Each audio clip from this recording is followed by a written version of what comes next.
Students, हमारा जो आज का टॉपिक रहेगा वो मसल से रिलेटेड ही है।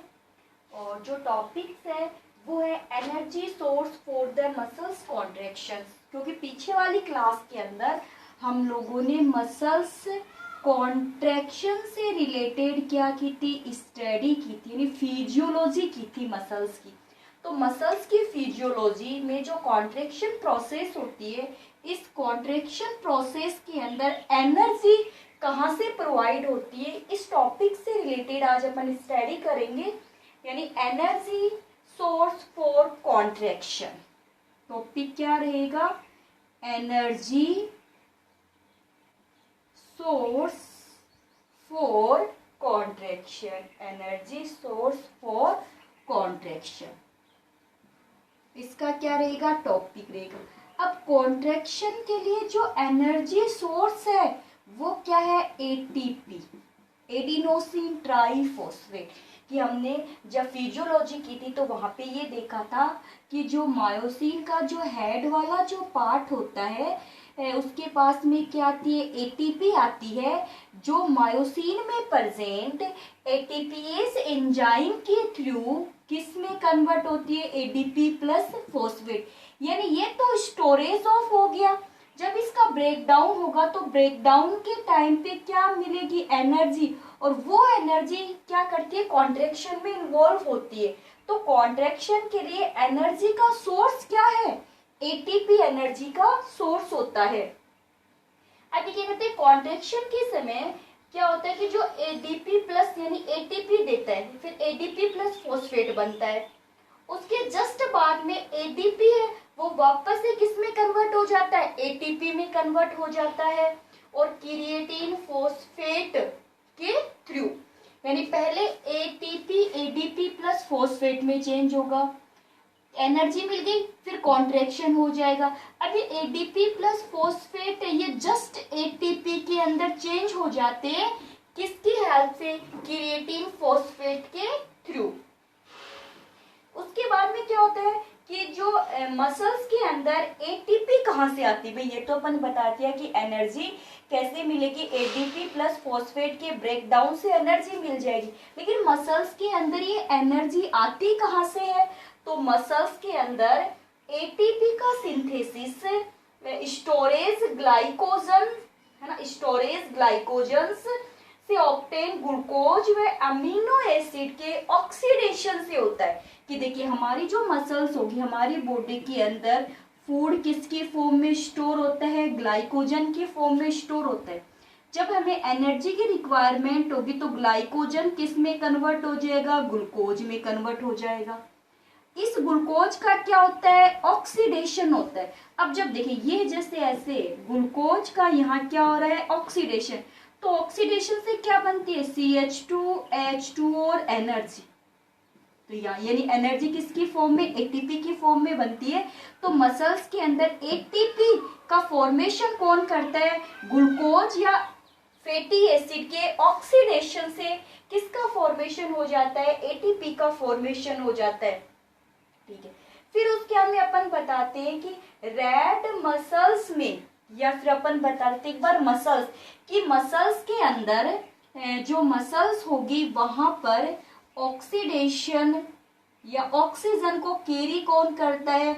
मायोग्लोबिन करता है। जैसे अदर जो बॉडी पार्ट होते हैं वहां हीमोग्लोबिन होता है ना, रेस्पिरेटरी पिगमेंट, तो वैसे मसल्स में रेस्पिरेटरी पिगमेंट कौन है? मायोग्लोबिन होता है। इसीलिए उसको क्या बोलते हैं? रेड मसल्स भी बोलते हैं। या रेड मसल्स के अंदर रेस्पिरेटरी पिगमेंट क्या हो जाएगा, यानी ऑक्सीजन का स्टोर करने वाला कौन होता है? मायोग्लोबिन होता है, जो एटीपी के फॉर्मेशन में इन्वॉल्व होता है। अगर मसल्स के अंदर मायोग्लोबिन कम हो तो ऑक्सीजन फिर कम होगी। तो मसल्स के अंदर ऑक्सीजन कम होने की वजह से किसका फॉर्मेशन हो जाता है? लैक्टिक एसिड का फॉर्मेशन हो जाता है, जिसकी वजह से फिर क्या क्रिएट होता है? पेन क्रिएट होता है। जैसे अपन हेवी एक्सरसाइज करते तो एक्सरसाइज करेंगे तो कुछ टाइम्स के लिए हमारे जो बॉडी में पेन होता है, वो पेन किसकी वजह से हुआ है? कि मसल्स के अंदर ऑक्सीजन की कमी हो गई, और मसल्स में ऑक्सीजन की कमी होने से किसका फॉर्मेशन हो जाता है, लैक्टिक एसिड का फॉर्मेशन हो गया, और लैक्टिक एसिड के फॉर्मेशन से क्या होने लगता है, पैन होने लगता है। तो सीधा सीधा मीन्स यही बताना है कि एनर्जी सोर्स क्या होता है, एटीपी एनर्जी सोर्स होता है। कहाँ से बनती है एटीपी, एटीपी का जो फॉर्मेशन होगा वो ग्लूकोज और फैटी एसिड के ऑक्सीडेशन से होता है एटीपी का फॉर्मेशन। रेड मसल्स के अंदर ऑक्सीजन को स्टोर करने वाला कौन होता है, मायोग्लोबिन ऑक्सीजन को क्या करता है, स्टोर करने का काम करता है। एक हो गया ये टॉपिक, यानी मसल्स कॉन्ट्रैक्शन के लिए एनर्जी सोर्स है एटीपी। नेक्स्ट जो पॉइंट्स बनता है वो बनेगा role of muscles and bones in movement, कि हमारी बॉडी में जो मूवमेंट हो रहा है उस मूवमेंट्स के अंदर मसल्स और बोन्स जो होगी उनका क्या रोल्स होगा। तो roles of muscles and bones in movement, ये अच्छा टॉपिक है। इनका क्या रोल होगा मूवमेंट करवाने के अंदर, कि देखिए मूवमेंट करवाने के लिए अपनी जो मसल्स होती है वो मेन रोल प्ले करती है, ठीक है। यानी मसल्स स्केलेटन के अंदर जो फर्स्ट जो इम्पोर्टेंट पॉइंट चलता है वो क्या होता है, मूवमेंट होता है। यानी मसल्स स्केलेटन का फर्स्ट पॉइंट यानी मेन पॉइंट क्या होता है, मूवमेंट। ये क्लियर हुआ, फर्स्ट पॉइंट क्या होता है, मूवमेंट होता है। अब इसके अंदर क्या होता है कि जो वर्टिब्रेट्स के अंदर विदाउट मसल्स के मूवमेंट नहीं होगा, मसल्स है तो ही क्या होता है, मूवमेंट की प्रोसेस होती है।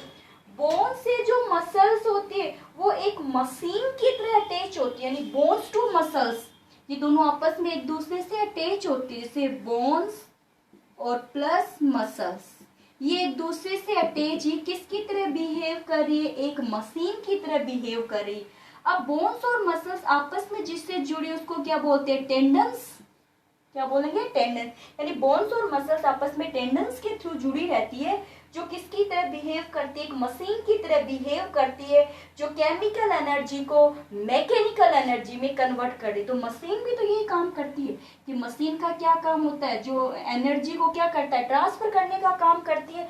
तो वैसे ही जो मसल्स होती है वो बोन्स के साथ एक मशीन की तरह बिहेव करती है, जो केमिकल एनर्जी को किसमें कन्वर्ट कर देती है, मैकेनिकल एनर्जी में कन्वर्ट कर देती है। अब मसल्स के अंदर पुशिंग की प्रोसेस नहीं होती, इसे धक्का नहीं दिया जाता, कि जो मसल्स है इसमें कौन सी प्रोसेस नहीं पाई जाएगी, पुशिंग प्रोसेस नहीं होती मसल्स में, केवल कौन सी होती है, पुलिंग होती है, खींचना। यानी एक तो होता है पुश, यानी धक्का देना नहीं होता मसल्स के अंदर, मूवमेंट के समय केवल कौन सी प्रोसेस होती है, इसके अंदर पुलिंग की प्रोसेस होती है, यानी खींचने वाली प्रोसेस, फोर्स लगता है। ये जो फोर्स होता है ये बोन्स को क्या करता है, पुल करता है। अब मसल्स क्या करती है, पुलिंग फोर्स लगाती है, मसल्स क्या करेगी, पुलिंग फोर्स लगाएगी। ये पुलिंग फोर्स किसको पुल करेगा, ये बोन्स को क्या करता है, पुल करने का काम करता है। जैसे मान लीजिए ऐसे, ठीक है, ये जो मसल्स होगी ये मसल्स क्या करेगी, मसल्स क्या करती है, पुल करवाती है, ऐसे पुल करवाई, तो पुल करवाने के किससे मूव होगा, बोन्स के अंदर, ठीक है। फिर उसके बाद क्या होगी, जो मसल्स के अंदर पुलिंग, जब मसल्स के अंदर पुलिंग की प्रोसेस होगी तो उससे क्या होता है, लोकोमोशन और मूवमेंट होता है। क्या होगा, लोकोमोशन और मूवमेंट। एक बार देखिए, जैसे ये मान लीजिए ये एक बोन्स है और यहाँ एक बोन्स है, ये दोनों बोन्स है, इसके बिटवीन में क्या है, मसल्स, ठीक है। अब मसल्स क्या करती है, खींचती है, यानी कि ये एक साइड से मसल ऐसे ऊपर की तरफ जाएगी और ये मसल्स कहाँ आएगी, नीचे की तरफ आएगी। तो मसल्स के अंदर जब खिंचाव होगा, पुलिंग प्रोसेस होगी, तो बोन्स के अंदर भी क्या होगा, खिंचाव होगा, पुलिंग प्रोसेस बनेगी, यानी ये वाला ऊपर चला जाएगा, ये वाला नीचे की तरफ आ जाएगा, जिसकी वजह से क्या होगा, मूवमेंट की प्रोसेस कंप्लीट होती है। अब क्या होगा, मसल्स, बोन्स और जॉइंट्स, ठीक है, क्या होगा, मसल्स, बोन्स और जॉइंट्स, मसल्स, बोन्स और जॉइंट्स, तीन हो गए ना, मसल्स, बोन्स और जॉइंट्स, ये तीनों ही मिलकर के किसमें इन्वॉल्व होते हैं, मूवमेंट में, ये तीनों ही अपना रोल प्ले करते हैं मूवमेंट्स के अंदर। तो muscles, bones, joints to form a system, this system is lever system. ये सब मिलकर के एक सिस्टम बनाते हैं, उस सिस्टम को क्या बोला जाता है? लेवर सिस्टम बोला जाता है। अब जो जॉइंट्स में क्या होगा? मूवमेंट होगा। जॉइंट्स में जो मूवमेंट होता है तो लेवर को फलक्रम की तरह काम करता है, यानी जॉइंट्स में मूवमेंट, तो लेवर है ना, लेवर ये किसकी तरह बिहेव करेगा? फलक्रम, यानी सपोर्ट प्रोवाइड करवाएगा। ये तीनों मिलके लेवर बनाते हैं। अब लेवर ये तीनों ही तो मूवमेंट करेंगे, तो तीनों जो मूवमेंट करेंगे तो इसको क्या मिलेगा? जॉइंट्स को क्या मिलेगा? सपोर्ट मिल जाएगा। सपोर्ट को क्या बोलते हैं? फलक्रम बोला जाता है। कि muscles, bones, joints to form a lever system. Bones, ठीक है, लेवर सिस्टम बन जाता है। फिर joints involve in the movement, the lever, the fulcrum provide the, या लेवर प्रोवाइड द फलक्रम, या lever to behave the fulcrum, तो lever support provide करवा देता है, यानी इन्वॉल्व होता है। अब ह्यूमंस के अंदर जो मसल्स स्केलेटन है उसमें 3 टाइप के फलक्रम या लेवर प्रेजेंट होते हैं। जो लेवर है उसका क्या काम होता है? मूवमेंट के समय, यानी लेवर क्या करेगा? मूवमेंट के समय कंट्रोल और कोऑर्डिनेशन में हेल्प करता है। जैसे अपन पॉसिबिलिटी बताते, अपनी जो एल्बो है, ठीक है, एल्बो के अंदर अपन ऐसे कर रहे हैं, तो ऐसे मोड़ रहे हैं ना एल्बो को, तो एल्बो को अपन बेंड करते हैं, ठीक है। तो एल्बो के अंदर ये क्या लेवर क्या सपोर्ट प्रोवाइड कराता है? इसको अपन ऐसे बेंड करेंगे, तो ऐसे बेंड किसकी वजह से हुआ है? यहाँ पे बोन्स भी है, मसल्स भी और जॉइंट्स भी, तो जॉइंट्स की वजह से क्या हो रहा है? ऐसे मुड़ रहा है। तो ये काम किसका हो गया? ये लेवर का हो गया, जो एक फलक्रम की तरह क्या करता है? बिहेव करता है, सपोर्ट प्रोवाइड करवाता है। जॉइंट्स है वो एक सपोर्ट प्रोवाइड करवाता है मशीन के अंदर। फिर अपन ये बताते हैं, एक सपोर्ट प्रोवाइड करवा देता है। फिर जो एल्बो के जॉइंट के नियरेस्ट बाइप्सिस मसल्स है, बाइप्सी, ये लीजिए, ये बाइप्सिस। अब एक मसल्स तो होगी बाइप्सिस, एक होती है ट्राइप्सिस, 2 मसल्स होगी। जो बाइप्सिस जो मसल्स होती है ये बिहेव करती है फ्लेक्सर के थ्रू, ये काम करेगी फ्लेक्सर का, ठीक है। ट्राइप्सिस करती है एक्सटेंशन का फंक्शन परफॉर्म करती है एल्बो के अंदर। ट्राइप्सिस हो गई, बाइप्सिस, तो ये किसका काम कर देगी? एक्सटेंसर का, यानी कि जो मूवमेंट हो रहा है, मूवमेंट के अंदर एक तो बाइप्सिस मसल्स है जो फ्लेक्सर यानी कॉन्ट्रैक्शन का, ठीक है, फैलाने का काम करेगी मसल्स को। ट्राइप्सिस वाली एक्सटेंसर यानी कि ये रिलैक्सेशन का काम करती है। तो ये भी आपको पॉइंट दोनों ध्यान में रखने होंगे, बाइप्सिस और ट्राइप्सिस का क्या रोल होता है। तो बाइप्सिस फ्लेक्सर कॉन्ट्रैक्शन करने का काम करती है, ट्राइप्सिस एक्सटेंसर रिलैक्सेशन करने का काम करती है। फिर अपन बताते हैं, ये 2 हो गए ना, 2 ग्रुप हो गया, एक तो बाइप्सिस का और एक ट्राइप्सिस का। तो जो मसल्स होती है, मसल्स के अंदर क्या होता है, यानी कि जब बोन्स के अंदर मूवमेंट होते हैं तो कम से कम मसल्स के 2 ग्रुप्स पार्ट लेते हैं। 2 ग्रुप्स हो गए बाइप्सिस और triceps. When the movement in the bones less than 2 या फिर more than less than 2 muscles group are involved in the movement. One is change the positions and the second is reback the positions। यानी एक, जैसे मान लीजिए ये contraction हो गया तो इसने पोजीशन को चेंज कर दिया, रिलैक्सेशन, ये अपनी वापस पोजीशन में लेके आ गया। तो बोन्स में मूवमेंट के समय कम से कम 2 मसल्स ग्रुप काम में आते हैं। ये जो मसल्स ग्रुप होते हैं, एक पोजीशन को चेंज करता है तो दूसरा उसको वापस उसी पोजीशन के अंदर लाने का फंक्शन परफॉर्म करता है। इस ग्रुप को बोलते हैं एंटागोनिस्टिक मसल्स। क्या बोलेंगे? Antagonistic muscles, antagonistic muscles, antagonistic muscles, यानी कि मसल्स का 2 कम से कम 2 ग्रुप। तो एक ग्रुप तो पोजीशन को क्या करता है? चेंज करता है। एक ग्रुप तो पोजीशन को चेंज करता है और दूसरा ग्रुप उसे वापस से रीबैक करता है, वापस उसी पोजीशन में लाने का काम करते हैं। इसको एंटागोनिस्टिक मसल्स बोला जाता है। फिर नेक्स्ट अपन एंटागोनिस्टिक मसल्स हो गया। अब इसमें एक ग्रुप तो कौन सा हो गया, फ्लेक्सर वाला हो गया जो कॉन्ट्रेक्शन करवाएगा, दूसरा कौन सा हो जाता है, एक्सटेंसर। तो एंटागोनिस्टिक मसल्स में दो group, first group is the flexor to perform the contraction and the second is the extensor to from the relaxation process हो जाती है। अपनी जो आर्म्स होती है उसमें जो बाइसेप्स जो मसल्स है वो कॉन्ट्रेक्शन का काम करती है, ट्राइसेप्स जो मसल्स होती है वो रिलैक्सेशन का काम करती है, और इसी की वजह से अपनी एल्बो के अंदर यानी जो आर्म्स होती है उसके अंदर मूवमेंट पॉसिबल होता है। तो आप ये दोनों वर्ड ध्यान में रखोगे कि अपनी आर्म या मूवमेंट करवाने के लिए मसल्स का क्या रोल होता है। तो बाइसेप्स और ट्राइसेप्स जो मसल्स होती है मेन रोल प्ले करती है अपनी आर्म्स या मूवमेंट एल्बो के अंदर मूवमेंट करवाने के लिए। चलिए उसके बाद भी ये तो टॉपिक क्या हो गया, role of muscles bones in the movement. तो कौन, मसल्स बोन्स और जॉइंट्स ये तीनों ही मेन रोल प्ले करते हैं मूवमेंट करवाने के लिए, और जहाँ पर एक लेवर की तरह काम करते हैं, एक मशीन की तरह काम करते हैं तीनों ही मिलकर के। जब ये तीनों एक साथ काम करेंगे तभी हमारी जो बोन्स है या बॉडी के अंदर मूवमेंट पॉसिबल होता है। आप ये दोनों मेन ध्यान रखोगे, बाइसेप्स और ट्राइसेप्स और एंटागोनिस्टिक मसल्स।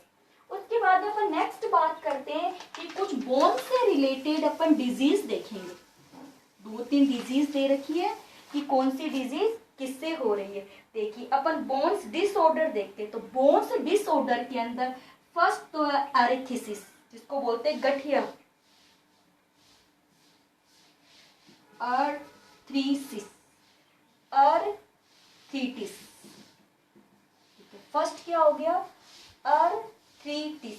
आर्थ्रिटिस को ही क्या बोलते हैं, जॉइंट पेन,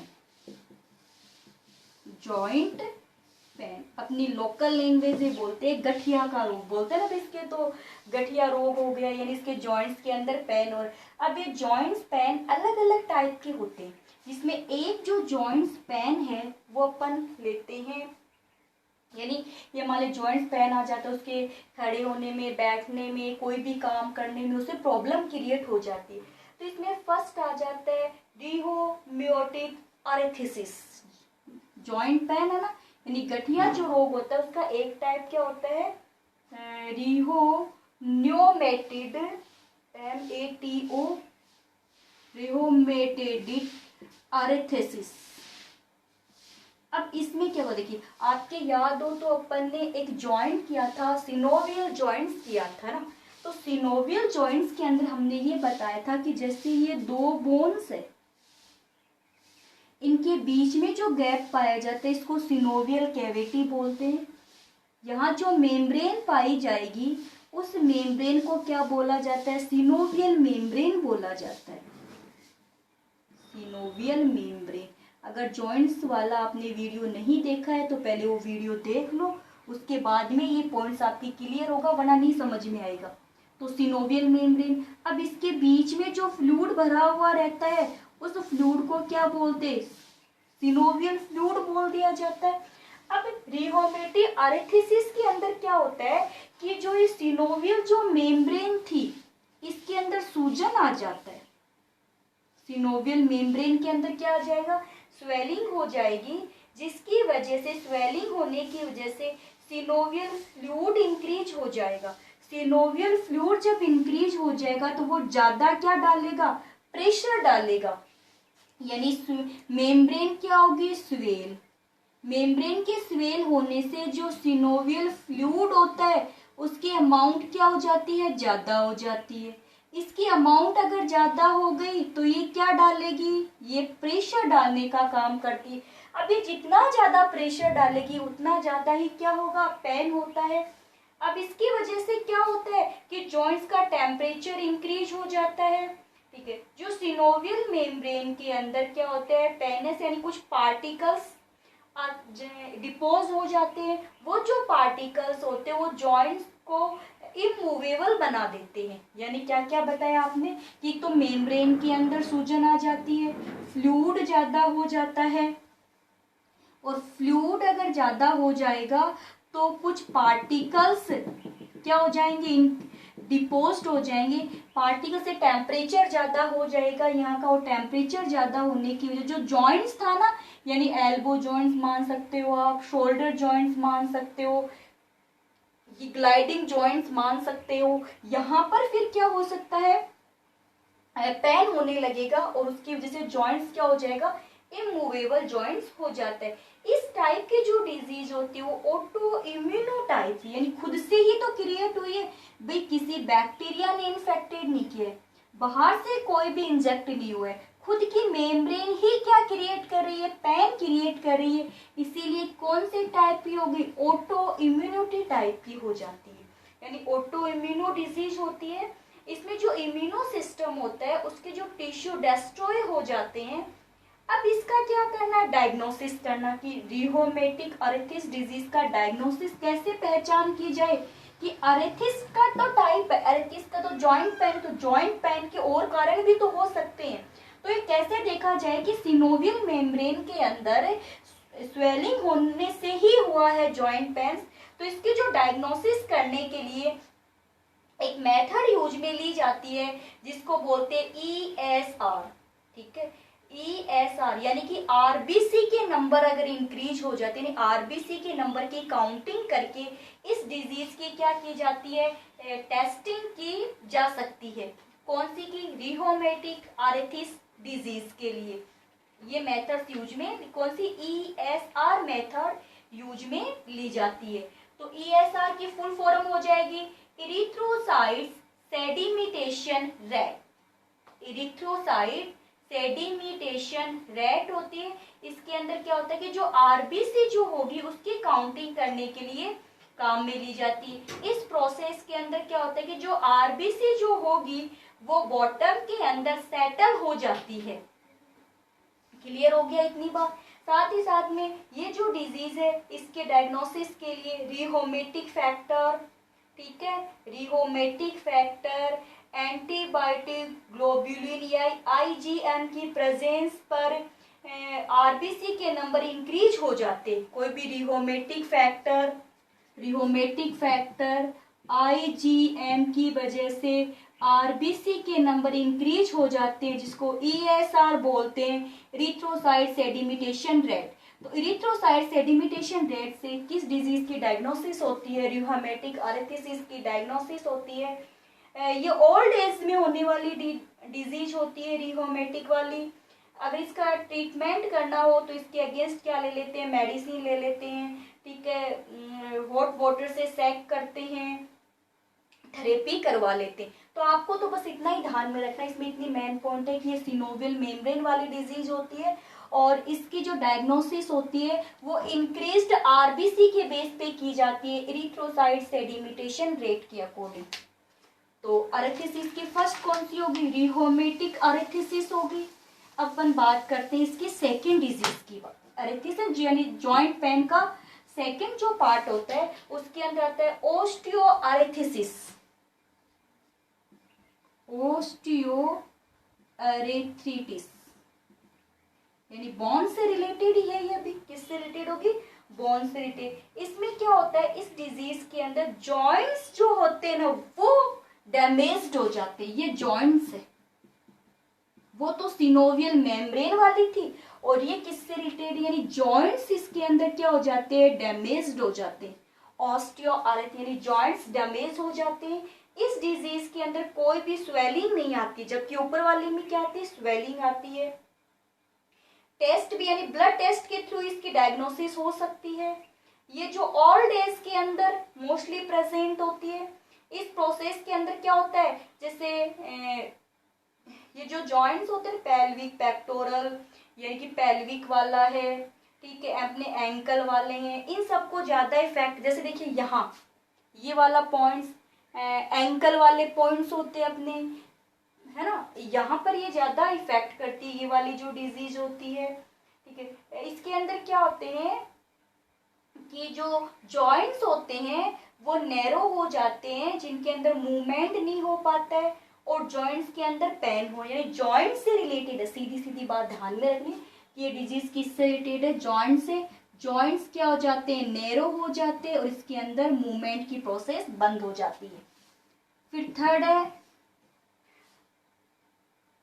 गोइड, है ना, गोइटी अरेथिसिस है, तो जोड़ों का दर्द है ये भी गोइड। इसके अंदर क्या होगा, जॉइंट्स में क्या हो जाएंगे, यूरिक एसिड का डिपोजिशन हो जाता है, यूरिक एसिड, ये इंपॉर्टेंट है। गोइटी अरेथिसिस के अंदर क्या होता है कि जॉइंट्स में यूरिक एसिड का डिपोजिशन हो जाता है, जिसकी वजह से क्या, जैसे स्वेलिंग, पेन, टेंशन जैसे क्रिएट हो जाते हैं। इसके लिए फिर स्टेरॉइड या पेन किलर काम में लिया जाता है। एक है ओस्टियोपोरोसिस, ओस्टियोपोरोसिस, ओस्टियोपोरोसिस पहले भी आ चुका है पैराथायरॉइड ग्लैंड के अंदर।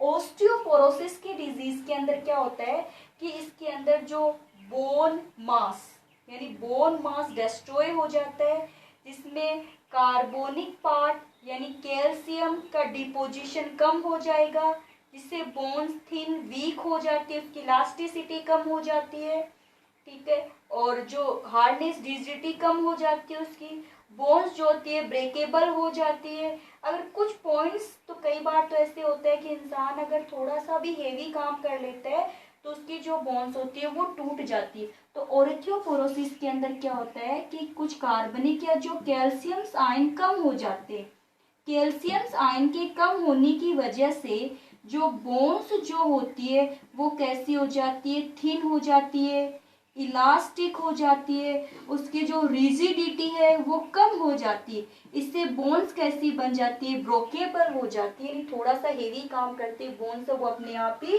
टूट जाती है। तो बोन से रिलेटेड हम लोगों ने डिजीज की है।